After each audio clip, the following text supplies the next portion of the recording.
mense wil net baie vriendelik vandag, want ons gesels 'n bietjie met Victor Matfield vandag. Wat 'n heerlike fees. Victor, een van die bekendste slotte in die wêreld, Blue Ball slot, Springbok slot, man of the match in die World Cup in 2007.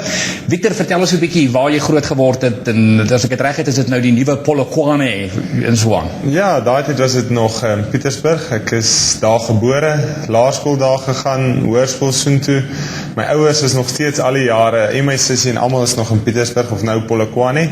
Ja, na skool het ek Universiteit van Pretoria toe gekom om 'n bietjie te kom swat, wat toe nou nie uitgewerk het, so meer rugby gespeel.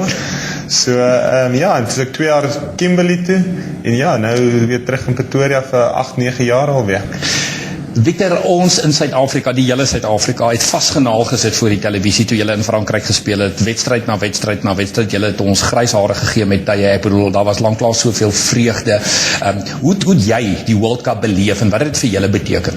Ja, ek dink dit is 'n ongelooflike ding. Ek dink wat die mense nie verstaan nie van die hele World Cup, verstaan, almal sien nou net daai 6-7 weke, maar ek dink dit is 'n 4-jaar proses. Ek kan onthou die eerste keer, en daar was seker omtrent van die ouens in die World Cup final speel, was daar seker 15 ouens 4 jaar voor die tyd. Eerste keer wat ons 'n span saamgekom het met Jake daar, die ouens sê oor 4 jaar gaan ons die World Cup wen, en dit is 'n 4 jaar lange journey, baie gevegte onder mekaar, seker in die span wat daar vas gesit het, Jake wat amper gefire is. So na daai 4 jaar om daai trofee te gaan wen, het was ongelooflik vir ons, en ek dink die ouens het vir 4 jaar hard gewerk, ons het ongelooflike vriende geraak, ons het baie na aan mekaar geraak, en ek dink dis so wat dit nog meer spesiaal maak om dit regtig saam met vriende te gewen het. Dit is seker nie 'n baie intelligente vraag nie, maar wat is die belangrikheid van rugby in jou lewe? Ja, ek dink, dit is moeilik. Ek dink rugby is my hele lewe. Ek kan nie my lewe voorstel sonder rugby nie. Ek dink toe ek 5 was, het ek die eerste keer saam met my pa na rugbyveld toe gegaan, begin rugby speel, en ja, dis my lewe, ek is baie lief vir rugby, en ek hoop ek kan nog vir jare by rugby betrokke bly. Yes. Victor, jy was die laaste paar toetse nou, onder andere teen Nieu-Seeland en die Wallabies, was jy Springbok kaptein geweest. Wat beteken hierdie leierskap vir jou?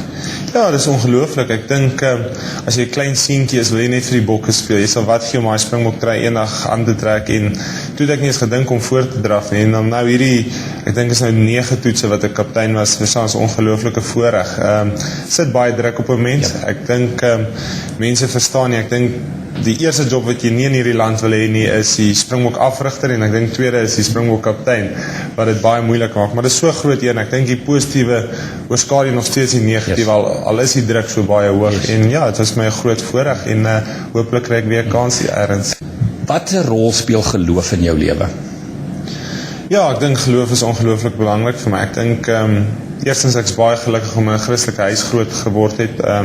My ouers is baie naby aan die Here, en my sussie en almal, en ek dink om van kleins af daai opleiding te gehad het en in die kerk groot te geword het, alhoewel 'n mens dalk partykeer terwyl jy in die kerk is wegdwaal van die Here af, nog steeds daai agtergrond gehad het om altyd terug te val op. En ek het dit nou die dag vir iemand gesê, ek dink ons vergeet partykeer as dit goed gaan, dan vergeet mense hoe belangrik die Here is vir jou, maar ek het nou weer na 3 weke wat ons in 'n ry verloor het, net agtergekom, as dit nie vir Christendom was, en as dit nie vir Here was, wie ek kan terugval nie, sal dit baie moeilik gaan. Ja. En dit is ongelooflik om te weet, hy is altyd daar vir ons in die goeie en die slegte tye, en ja, sonder die Here kan ek nie hierdie pad, of kon ek nie gewees waar ek vandag is nie. Correct. Victor, terwyl die aard van die saak is geloof vir jou belangrik is die Bybel vir jou belangrik, maar spesifiek dan hierdie nuwe Bybel, die geloof in aksie Bybel. Jy het nou al reeds in jou besit vir 'n paar weke, wat jy bietjie deur hom kon kyk, bietjie deur hom kon lees.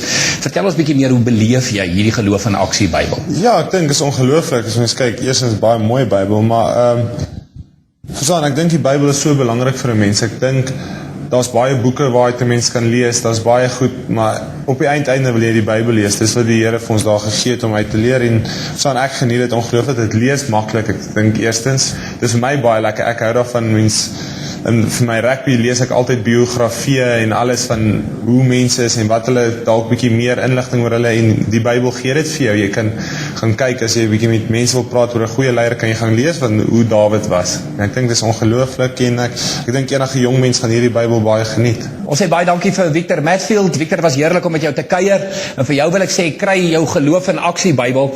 Dis regtig die moeite werd. Dis 'n Bybel wat vir jou gaan help om elke dag jou Christendom te leef. Dis in heerlike moderne Afrikaans geskryf, en weer, dis 'n doen Bybel, dis 'n aksie Bybel. Jy sal nie spyt wees nie.